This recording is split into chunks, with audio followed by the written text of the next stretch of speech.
Well, after a very eventful Monday Night Raw, we are now 11 days from WrestleMania 42, and it certainly feels much more like it after last night's Monday Night Raw from Houston, led, of course, by, dare I say, Pipe Bomb 2.0 from CM Punk. We're going to really break down his entire promo and really decipher whether or not we think it's going to be from TKO that this came from, or if it's from Punk himself.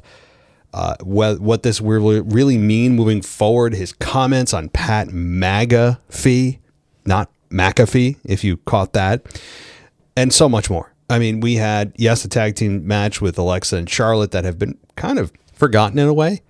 They've been pushed aside for so many other programs. And do I think this is probably the most shy, or I don't know if shy is the word, the most subdued that Charlotte character has been since she became the queen in WWE? The answer is probably yes. Alexa Bliss, I'm just glad she's doing something consistently. So Charlotte and Alexa, not a lot to cover there other than just, they're on TV, which is a good sign. But I think at some point, and maybe at WrestleMania, it's time for those two to split, and not in a violent way, just amicably split and go ways their own way. It's fine. The tag team division has enough depth now that they don't need to have every single team available to make it legitimate. They've done a nice job, WWE and TKO, that is, or whoever's responsible, a combination of both, for making the women's tag team division feel like an actual division that exists. So yeah, we'll talk a little bit about that in their match that they had last night on Raw. We saw AJ Lee and Becky Lynch in a nice sit-down backstage interview. We'll talk about that, and it was brief, but I think effective for the most part, and certainly miles better than what they had produced their first go-around. We'll get into that. Brock Lesnar and Oba Femi in their predictable pull-apart, brawl. I do believe next week will be a Brock Lesnar week. I think he'll come in and just do damage and lay waste to Oba Femi, setting up Oba Femi, of course, for the victory at WrestleMania. I don't see how it goes any other way. Many people are even predicting a squash of Brock Lesnar at WrestleMania, which is possible. I wouldn't advise it. But I think that it's in the cards, and I think it'll be Brock Lesnar's week next week, probably hitting Oba Femi with at least one F5, putting him down, looking strong, standing over Oba Femi, building heat, and building anticipation for Oba Femi to get revenge at WrestleMania. I think that's how it's going to go. Early preview of next week, which is the final Monday Night Raw before WrestleMania. Big week next week, clearly. So there's not going to be any shortage of things to talk about next week and for the foreseeable future, as the following week is WrestleMania. So it's upon us. Here we go in just 11 days from this recording, or 10 days probably as you listen to this. So with that said, and you want to go ad free and you don't want to hear any of the ads and interruptions during your listening experience of this podcast, you can go to Apple and subscribe there. You can go to patreon.com/WWE podcast to go ad free there as well. Now, let's get into it. Monday Night Raw from Houston, one that, yes, was headlined by CM Punk. So let's get into this and start right from the top. We had the show start with CM Punk walking backstage, and Cole and Corey Graves acted surprised when Punk walked through the gorilla position and he made his entrance. And there was there were 11,769 people listed in attendance. And let's see, we had him sit down in the ring, Punk did. And he said, Houston is a pro wrestling town with a lot of pro wrestling history, and there are a lot of ghosts in the building of things that were supposed to happen that haunt him till this day. And it was Paul Bosch territory. And he loves to hear about the old timers. Obviously, if you don't know who Paul Bosch is, a promoter that was actually well liked during the territory days by many of the wrestlers. And that was his territory, so to speak, in the South, was Paul Bosch. But Anyway, Punk says he loves to hear about the old timers. He said you can't help but compare yourself to them and wonder how they would operate in times like these. Sometimes I dream, what would Harley Race do? But dreams are just stories we tell ourselves. The important stuff happens when we're awake. And he stood up and told the crowd that he's awake and delivered this great to be alive BS. I don't like that, but he's making it a thing. About the only thing I didn't like, which is just ridiculous. Everything else is a very memorable promo here. He said Reigns wasn't there, and he recalled Reigns and the Usos putting him through the table last week and how he returned the favor. Well, he returned the favor last week, but 2 weeks ago, he was put through the table. And he said Reigns hates him. And Punk said that's good because that tells him where he needs to be, because he won't trade his authenticity for approval. That's a really good line. I don't know where he comes up with this stuff. Punk dropped to the floor and said, being hated by losers is the price he pays for not being one of them. And people were chanting for Roman Reigns, and he told the fans to keep chanting. Maybe he'd show up, but he said he showed up, and he's an old man. Old, not weak, he added, and CM Punk, a chant broke out for Punk. I mean, Punk is just delivering bombs up front. Really good analogies and good points. Yeah, there's a difference. Just because you're old doesn't mean you're weak. He has a god dang way with words. He's really good. Punk said Reigns hates him, and he wanted to take a second to explain why he hates Reigns. And Punk then got on the broadcast table and said they both have tools, but Romans are store-bought and, like you, plastic. And Punk said he understands why the company sends him to Jimmy Fallon, because Roman is plastic. He's safe. He's manufactured. Punk said he's dangerous because you never know what he would do or say. And he asked why he could film half a dozen TV shows and movies without missing a day, yet Reigns uses it as an excuse not to show up. And Punk laughed at fans for booing him, telling them that Roman's not going to be there. Well, again, it's shoot the messenger. I mean, it could be anybody. That's just the way it goes. He said that when Reigns doesn't bother to show up, he arrives late and leaves early. And here's where the whole thing's interesting, but where it kind of turns. He said Reigns puffs his chest out backstage like he's The Rock. Punk said that at least The Rock is a Hollywood superstar. And then he says, oh, I'm sorry, was a Hollywood superstar. The crowd loved that part. And he said it's just like Reigns. He was a champion, but that fairy tale is long over because this is pro wrestling and not cinema. Which, well, it kind of is, but sure, point taken. Punk said his bloated cousin isn't on the board of directors. He doesn't surround himself with wise men and advocates and yes men who protect him from the truth. Punk said his daddy wasn't a pro wrestler who gave him a favored job because he sucked at football. Oh man, this just gets better. Punk said he paid his dues and has earned and deserved everything he busted his ass for. And you're just a buck-toothed Nepo baby who ate dog food for a weird old man. I mean, damn. And if you're wondering what the heck he's talking about with the weird, first of all, everyone knows who the weird old man is, right? You got to know, right? Vince McMahon, right? Please tell me you know. Okay. But follow me. If you don't know what he's talking about with the dog food part, remember the program several years ago, this is 6-7 years ago, where Roman was in a program with Baron Corbin, I believe it was, and Roman got tied to a ring post and fed dog food and poured a dog food all over him by Baron because of the big dog nickname that he was given. That, by the way, that nickname was horrible. It was never earned. It was given. You can't give someone a nickname. It just happens. And that was one of the worst forced nicknames for Roman. It was horrible. But that's the segment. If you want to just Google it or YouTube it, type in, and I'm sure it's trending, Roman Reigns dog food, Baron Corbin or something like that. I believe it was a SmackDown episode. It's horrible. And so that's the segment he's talking about, which is really funny. I never thought I'd think about that again. Is he bucktooth though? I mean, not really. He got his teeth done. I mean, if you look at before he got his teeth done and didn't, he wasn't bucktooth. He just had a lot of spacing in his teeth. But I mean, I think they look better now. But bucktooth is that really accurate? I mean, but we're splitting hairs here at this point. But the weird old man thing was great. And Punk continued and said that weird old man for years treated me like a dog and expected me to smile.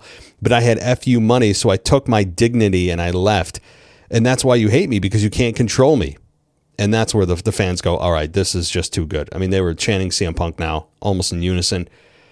And took a pause, and he said if the fans were having fun, or asked them if they're having fun yet. And he said, be careful what you wish for when you ask for a pipe bomb, because you need to understand what it means. And he said that Reigns could brag about how many times he's main evented WrestleMania, but if he or anyone else were afforded as many opportunities as Reigns was and sucked at the first 8 of them so spectacularly bad, they'd be fired and blackballed. And he said something about a bridge and he could blow it up if he was on it because he knows how to swim. And then he brings up Pat Magafee and said Pat Magafee, M-A-G-A fee. So here comes some politics right in wrestling, guys. Not bringing it up. Punk is on air. He said, you buggy whipped armed, no-brained hillbilly. Where did he come up with this? I mean, it can't be ChatGPT. He added that Pat wrote a check his narrow ass can't cash, and if McAfee wanted to talk about ticket sales, he should call the agent who shoehorned him in this business and tell him to lower the ticket prices, because he'd be damned if someone who kicked a football for a living comes to his business and tells him about how to sell tickets and put ass in seats. And he warned McAfee he has a receipt coming. And he said he wanted the ticket prices lowered because he wants the families in attendance to come see him stand on Roman's throat. I'm CM Punk, and I approve this message. Okay. That was good.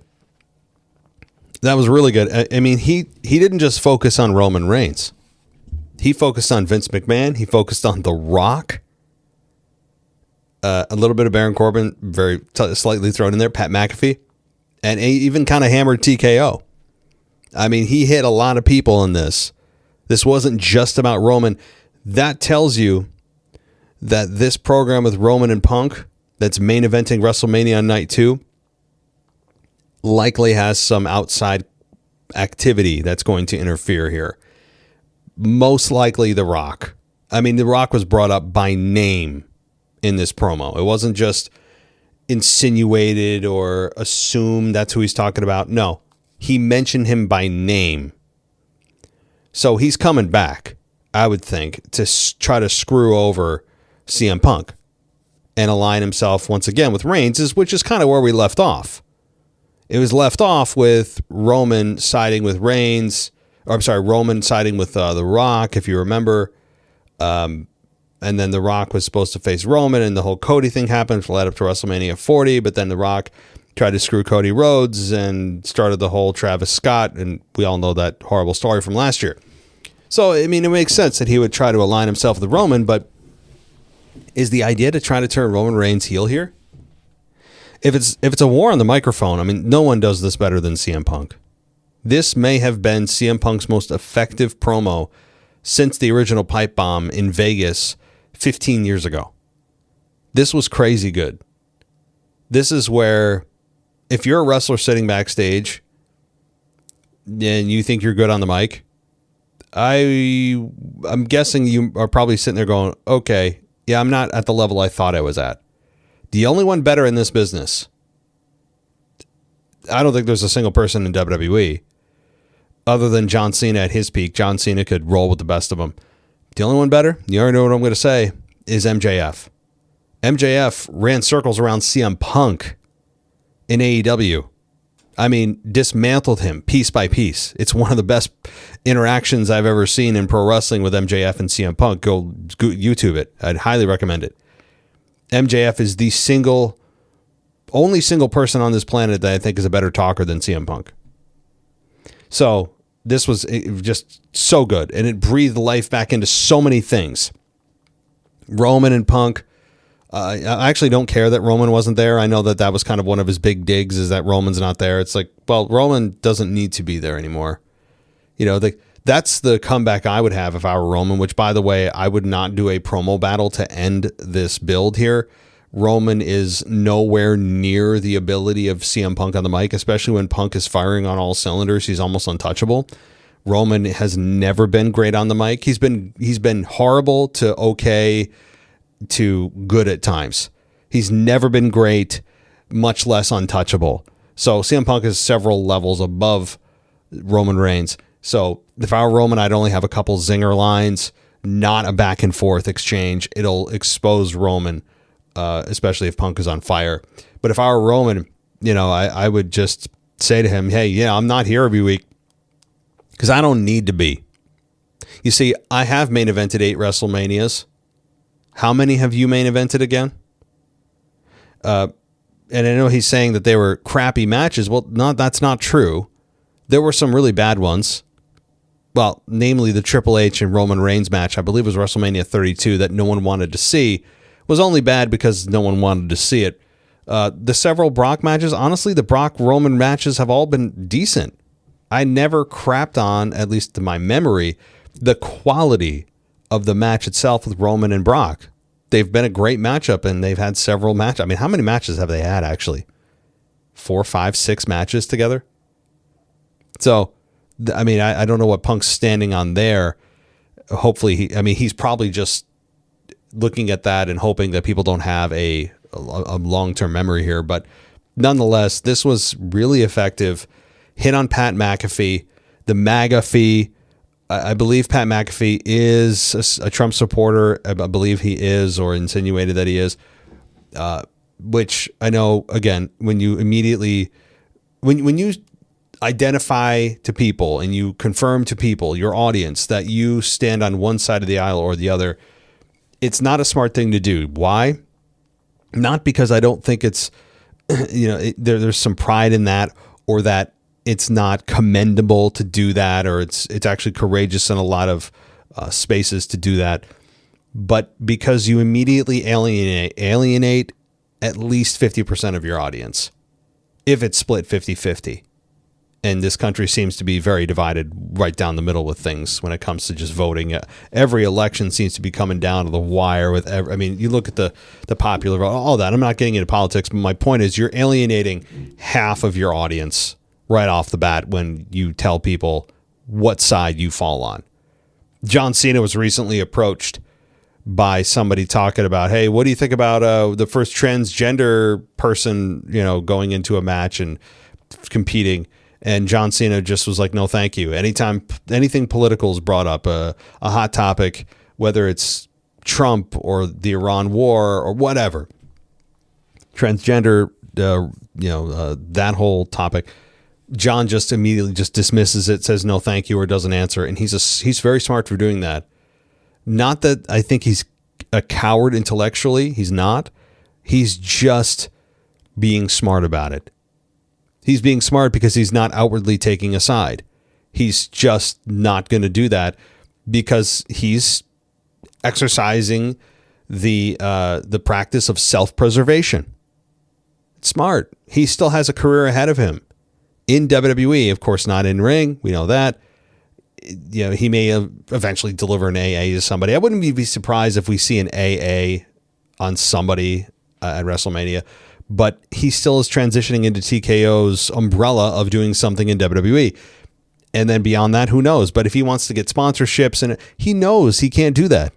So it's just smart for him. So with Pat McAfee, whatever, CM Punk obviously falls on the other side of the aisle, so I'm sure there's some true dislike of Pat McAfee.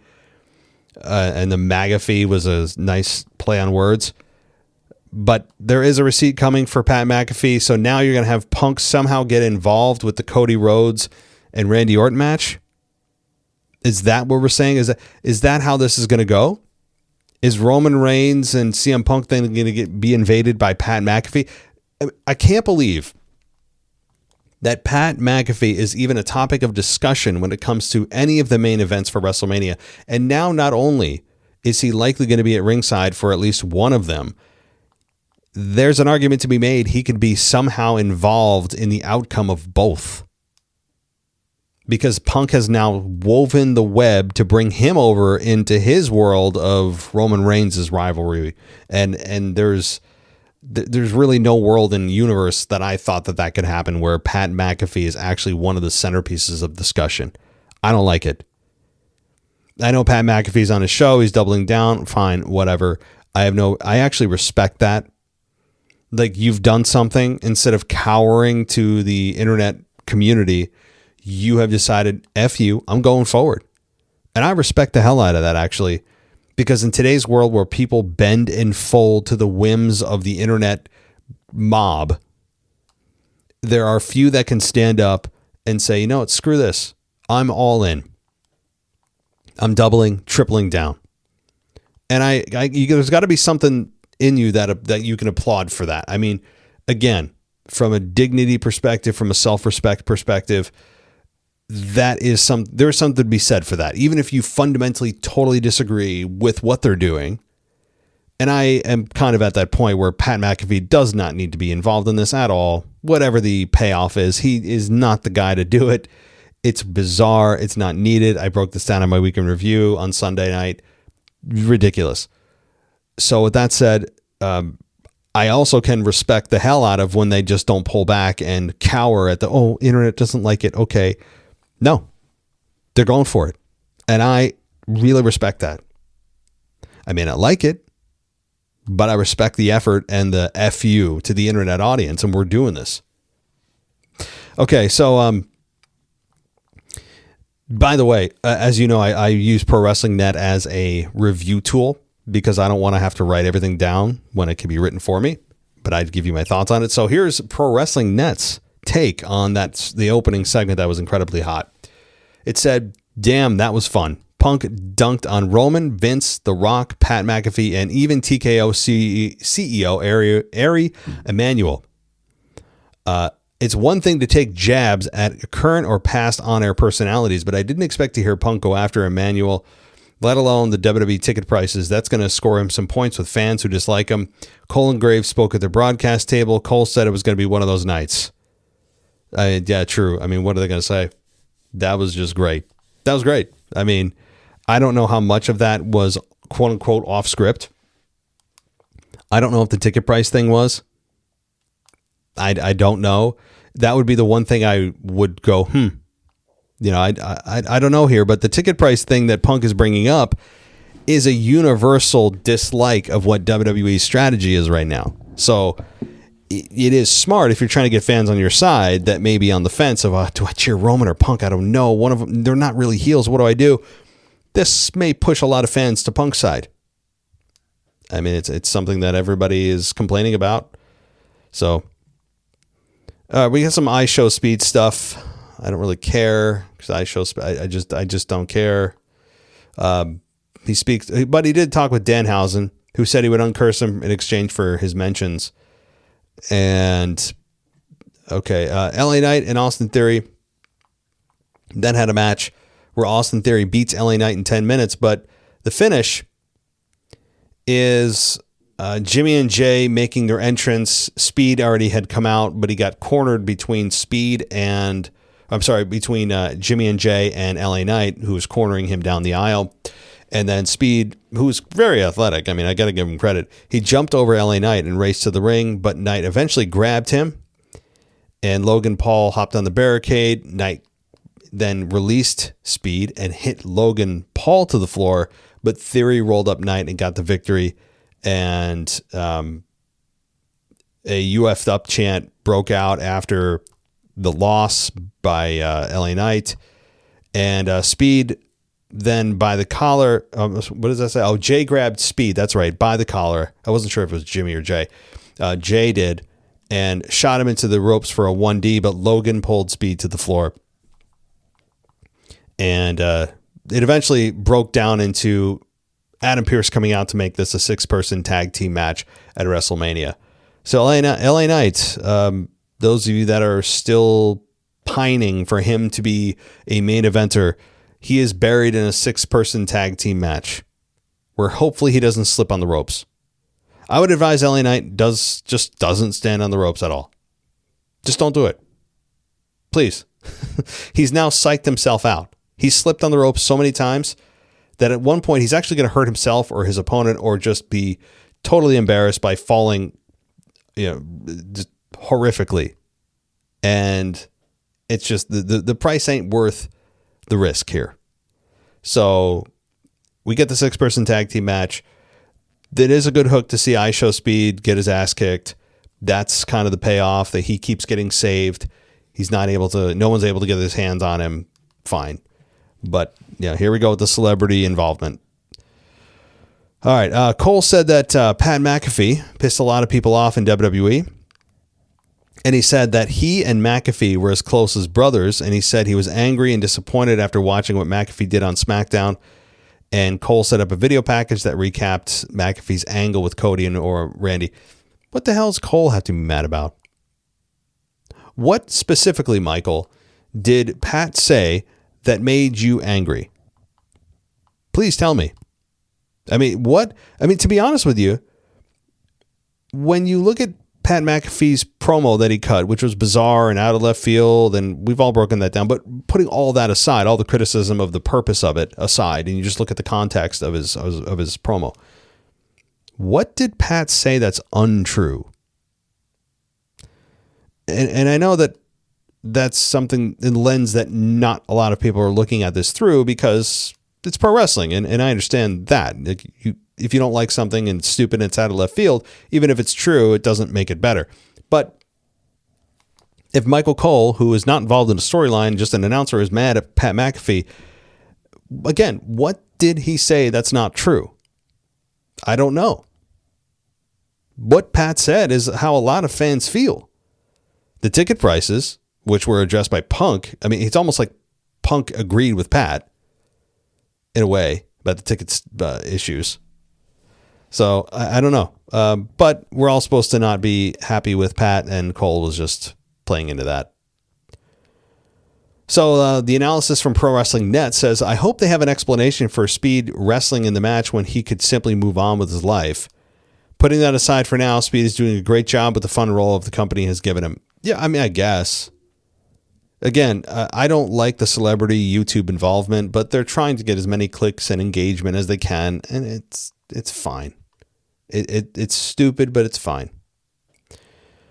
Okay, footage aired of CM Punk recalling that he was an extra during WrestleMania 22 in Chicago. Finn Balor comes out while JD was in the ring, and Dominic Mysterio came out and hit Balor from behind. And then Balor regrouped and roughed up Dom and ran McDonough into the ring post, and Balor rolled Dom inside the ring and put the boots to him. McDonough returned, but Balor tossed him over the rope, and then Balor was hit by Dom from behind with the championship belts, and McDonough handed a chair to Dom, who hit Balor with it. And that was that. Nice heat for Dom here. We then had a sit-down interview with AJ Lee, the Women's IC champion, and Becky Lynch. And because he was originally interviewing AJ, that quickly turned into Becky Lynch crashing it and accused Cole of giving her softball questions. And Lynch recalled Lee's last WrestleMania and asked if she recalled her being backstage. And Lynch said she wasn't there as an equal. She said she was there as an upstart from NXT. And Lynch said Lee gave her a hug with, quote, fake niceness. And Lynch claimed Lee quit because she saw her replacement. And AJ told Becky that she's proud of her for everything she's done in the business and the women's locker room. But Lee said Lynch made history, and none of it would have happened without her because of the doors she knocked down. And Lee said the fans never forgot her and who she is. AJ told Becky to ask her daughter who her favorite wrestler is, and she's talking about her. She loves to say, she's so proud. AJ is just so proud of her. I'm your favorite wrestler's favorite wrestler. She finds a way to put that in there in everything she says, which she needs to kind of cool down on that. It's not that clever, or profound, but I get it. It's cute. So that was that. And Becky didn't have much to say. She kind of made her poo-poo face again, but it was nice to see a promo be done in a setting that's not in the ring. And I think that can happen more often, especially on longer builds. From the Chamber to WrestleMania must have felt like 6 months to WWE. So you can do this kind of stuff. You don't have to wait till the end of the program to do it. You can do it early on. And I like this. I think this, again, because you're paying attention. It's quiet. It's a much different setting. I think this was effective. Now, given the premise here, when you look at that, again, the context, did AJ Lee actually bust down doors and the glass ceiling breaker? How many women have said that that's who they are? How many women have come through that were fringe on the Divas era, just kind of coming into the women's era? How many women have claimed that? I mean, you got the Bellas who came back in and they're pretending that there's some kind of revolutionary, trailblazing team, which of course is hilarious in its own right. It's just objectively and subjectively not true. There's no evidence for that whatsoever. They continue to just show us why that WWE does not need the Bellas. The only people that need the Bellas are the Bellas, apparently. But that's not what this is about. Okay, I somehow get off talking about them. I think that this was effective. Again, is AJ Lee some kind of trailblazer or glass ceiling shatterer? Well, I mean, not really. But I will say she was one of the more effective and respected women's wrestlers during her Divas era run. She was one of the better promos in the Divas era. I think that she is much closer to the trailblazer that Nikki Bella thinks she was. I mean, AJ is, I think, who Nikki says that she is self-proclaimed as, if that makes sense. In other words, what Nikki thinks about herself is what AJ Lee actually is. And I don't think that that's hyperbole. I think there's a lot more truth to that. When you look at who was actually in WWE at that time, making impacts, being respected, not just being some kind of glorified sex object, that's AJ Lee. I mean, that's at least how I recall a lot of her segments in the Divas era. And actually, there was a very memorable program and segment with AJ Lee talking about the whole Divas division. I mean, she ran down everybody, including the Bellas. Again, YouTube it. A lot of YouTube homework assignments I'm handing out tonight. I apologize. So we then have Bayley take on Lash Legend. The match lasted 8.5 minutes with Bayley beating Lash Legend. Yes, because we had Legend slowly set up Bayley for a superplex, but Valkyria touched Legend's foot at the last second, and Bayley fell on top of Legend, and Valkyria held Legend's foot while Bayley got the 3. And kind of weird, not a great match. I don't know why you're having Lash Legend lose this close to WrestleMania. I don't quite understand. Lash Legend is somebody that at this point in her career needs some kind of momentum to keep going, and especially into WrestleMania. But again, not a career-killing match by any means, just kind of weird. Okay, we had footage error from last week's Raw of Gunther attacking Seth Rollins, and then we have Cole saying he couldn't believe it would be the first WrestleMania without Hulk Hogan. And no matter what you think about the man, we wouldn't be celebrating 42 years of WrestleMania. In fact, we never would have had WrestleMania without the immortal Hulk Hogan. And Cole set up a trailer for Hulk Hogan, the Real American docuseries that'll premiere Wednesday, April 22nd on Netflix. I mean, well, yeah, look, he's trying to doing what the company wants him to do, promoting that series. And is there some truth to WrestleMania not existing without Hulk Hogan? Well, correct me if I'm wrong, but no, WrestleMania 1 would have happened without Hulk Hogan, I think. From what I understand, I mean, Hulk Hogan was huge in 1985, obviously. But Vince McMahon had wanted to do a worldwide televised event, I mean, of that scale. And I don't think that it was hinging on Hulk Hogan being there. I know the Hulk Hogan was in the main event. We know that. But that's now, again, would the long-term success of WWE be the same if Hulk Hogan was not around? Impossible to know. He was a massive figure that did center around a lot of cultural impact. Hulkamania was huge. Another argument for another day. Seth Rollins came out. He said he was fired up, and he asked the fans, or told the fans, he'd been waiting 6 months to hear them chant his name or his entrance theme. And he speculated that Gunther entered a business relationship with Paul Heyman. But Rollins said he had two missions in his head. One is taking back the world championship he never lost, and the second is to kill the Vision. And said that with Breakker and Bronson injured, he knew Heyman would find people to defend him. And he put Brock Lesnar on a silver platter for Oba Femi. The fans popped. And Rollins said it might be business for Gunther, but it's personal for him. And Gunther came in from behind, tried to put Rollins on a sleeper. Rollins reversed hit it back into a sleeper on Gunther. Rollins went for a suicide dive because, of course, we do. Can we please end the suicide dive insanity? I don't understand the need for it. A baseball slide will suffice just fine. The suicide dive, excuse me, it does not have the intended effect. And it's not like juice ain't worth the squeeze is the perfect way to put a suicide dive. Because at some point in our lives, and I'm not trying to be funny when I say this, that the name of that move will live up to its name. And I hope it doesn't happen, and I don't mean someone's going to like purposefully unalive themselves, but I'm saying it eventually will, I think, cause a serious injury. It almost did to Io Sky a couple weeks ago. Go YouTube that one. There's your fourth homework assignment for the night. I mean, you look at that and you're like, oh my God, she's dead. It looked horrible.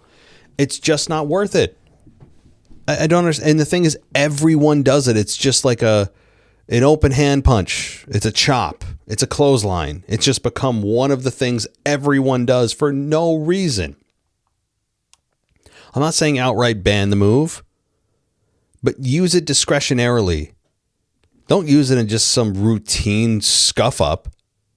I don't need it. Again, Seth is one of the greatest that WWE has right now. I don't know how everyone feels they just need to keep doing it. The risk is higher than it needs to be. The payoff is not what you think it is. Every time I see a suicide dive, every time I cringe. Even Big E, when he was active, was doing them. I think Braun Strowman was about an inch away from trying one. It's so unnecessary. Somebody's going to get hurt. It's just going to happen. I don't want it to, but it's gonna. It's too easy to get your foot caught on that bottom rope. You only have so much space. The margin for error is very tiny. Suicide dives need to stop. In frequency, they need to stop. And I'm sure they're listening to me loud and clear. So you got that? I'm a fan out here demanding that you guys restructure how what your move sets are. So I demand that you listen to me and that you obey. Do you think that'll work? I think so. Yeah, I think so too. All right. So we then have Adam Pearce and producers run out to separate Gunther and Seth. And Gunther was then shown walking backstage, and Heyman approached Gunther, who smiled, and Heyman said he didn't know why Gunther did what he did to Rollins, but they didn't have any personal issues that they knew of. But he owes him a big thank you. Gunther said it's very personal to him as well. And Gunther offered a handshake, which Heyman accepted. And then Gunther pulled Heyman in close and said, "You owe me so much more than a very big thank you." And Gunther walked away. So here's the analysis from ProWrestling.net, and it says, there's only so much you can do to sell viewers on Gunther versus Rollins this late in the stage here of WrestleMania build, but I like the idea of setting a future storyline involving Gunther and Paul Heyman. Yeah, because there's a hook. And, well, I like it too if their plan is to actually pay it off. I could see this being one of those storylines that they think they're going to pursue after WrestleMania, and then it just drops off, and several weeks after WrestleMania, we're like, wait a minute, didn't Gunther say something to Heyman? Did they ever going to follow up on that? I have my doubts. I have to say that. Something about that storyline makes me wonder if they're ever going to continue with it, or if it's just kind of a throwaway line to make fans think that this is tied in more than it is, because everyone's looking at this as Just they are victims of their circumstance in that their opponents are both injured. And, one of them is not just injured, but also not even on the roster and likely what was supposed to be Chris Jericho versus Gunther. But I do wonder if they are trying to just convince fans, hey, no, this is not just total randomness here. There's more to this, and you'll see. I have doubts that they even know where they're going, and or that they'll even follow up on that comment. Stay tuned on that. Okay. We have Women's World Champion Stephanie Vaquer featured in a promo video, which was fine. She said she would fight dirty if Morgan wanted to, and Morgan runs her mouth a lot. And she accused Morgan of trying to solve her daddy issues with Dom, who is just jealous of his own father. And then we have Penta, Dragon Lee, and Javon Evans take on El Grande Americano, Bravo, and Rayo. The match went 7 minutes and 45 seconds with Penta, Dragon Lee, and Javon Evans beating the heels. And then Rey Mysterio comes out and said that he spoke to Adam Pearce, and he's added to the Intercontinental Championship ladder match, which is great. Good for Rey. Great. I mean, this is really fine. I'm being serious. I think this is very straightforward. Rey Mysterio is a legend. We all know that. He is involved in likely one of his last few WrestleManias in a ladder match. It'll be fun. All right. We have then, continuing here, some backstage stuff. Cole hyped that Paul Levesque would be the guest on Cody Rhodes' podcast. It's going to be available Thursday. That should be a fun listen. Cole said LA Knight, Jimmy, and Jay Uso are going to take on Logan Paul, Austin Theory, and I Show Speed. That's official for WrestleMania, as if there was any doubt. And then we have Rhea Ripley and Io Sky take on B-Fab and Michin. And before this, though, I have to say, there was a segment here with Asuka and Io Sky. Asuka said that she loved Sky too much because Sky took advantage of her kindness, and Asuka said she would teach Sky one final lesson in the ring, and Asuka switched to speaking in English while saying that she would take everything away from Sky. So, yeah, okay.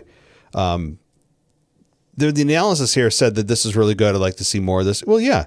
The subtitles is a very nice solution. Shinsuke Nakamura taught us that. Shinsuke Nakamura has been taking advantage of this in a good way. Same with Stephanie Vaquer several weeks ago in her promo with Liv Morgan. There are solutions here. This is a good one. Okay. So the match with Rhea and Io taking on B-Fab and Michin lasted 7.5 minutes with Rhea and Io winning. But after the match, Jade hit Sky from behind. Michin grabbed the kendo stick. Ripley put Jade down and headbutted Michin before she could use it. And then Jade hit Ripley from behind. And the numbers game caught up to them. And Io Sky got beaten with a kendo stick. And Rhea Ripley got put down with a riptide. Or, I'm sorry, what's Jade's finish? Why is it freaking escaping me? Jaded. So she got put down with Jaded, and that was that. Whatever the hell Jade is wearing these days, I guess it's supposed to be obnoxious, and it is. It's just, what the hell is she wearing? I don't know. She's a heel, so who cares? All right. But by the way, this is a fine angle. I would concur with Pro Wrestling Net here. They said this is a good angle. They lay it on thick with Ripley and Sky being friends at times, but it was paid off here with Jade getting a good heat for attacking Sky while Ripley was forced to watch. Yeah, it's true. That's exactly right. I mean, Ripley was forced to watch, which you could kind of feel her anguish as she's watching, having to watch her best friend get her ass kicked. Yeah, it's a good way to build. Nothing fancy here, and I like it. Okay. Finn Balor was then in a promo video, and he had hoped he could play nice with Dom and JD, but he should have known better since he taught them how to play dirty. Balor said there's a side of him he hasn't shown them. It's back, and it's coming for you at WrestleMania. The Demon. You know, wasn't the Demon... I thought there was a stipulation or something where Finn wasn't allowed to be the demon anymore. The demon was put away. Maybe I'm imagining that or dreamed it. I don't know. Regardless, who cares? The demon's back, and that will make many people happy. There was a backstage segment that actually apparently has left Liv Morgan and Stephanie Vaquer in concussion protocol because Stephanie Vaquer shoved Morgan into Perez as Morgan and Perez were talking backstage, and then Vaquer ran Morgan into the TV before leaving her laying. And apparently, if you watch it, it does look kind of brutal, where Stephanie Vaquer did hit Morgan from behind, which is kind of weird that babyfaces do that now. Sami Zayn's done it. We've had Stephanie Vaquer do it now. So kind of weird, but we do see apparently that Liv Morgan and Roxanne Perez are in concussion protocol because they knocked heads. I don't know how other way to put it, unless this is a story, but I don't know if it is. They don't seem to mess around with concussion stuff. So hopefully things are resolved before WrestleMania. That looked a little rough. Okay. Oba Femi comes out, and Paul Levesque and Adam Pearce are in the ring already. And we have Oba Femi, and he got in the ring. He mocked the shuffle that Lesnar does, and Lesnar smiled as he's in the ring. And Lesnar attacked Oba once he tried to go through the ropes. Boom, boom, boom, backstage, back and forth, back and forth, back and forth, which is fine. The one part that got me was them throwing the actual chairs, like those office chairs. Damn. This ended with, again, the office chairs being thrown. And the analysis that I'm reading says this was good, but it would have stood out more had the company not had so many pull-apart brawls during the build to WrestleMania. Overall, this was a strong episode. Well, while it will be remembered for Punk's promo, it also featured effective segments that continue to build for WrestleMania. Yes. Yeah, I without even reading this ahead of time, I concur with that summary.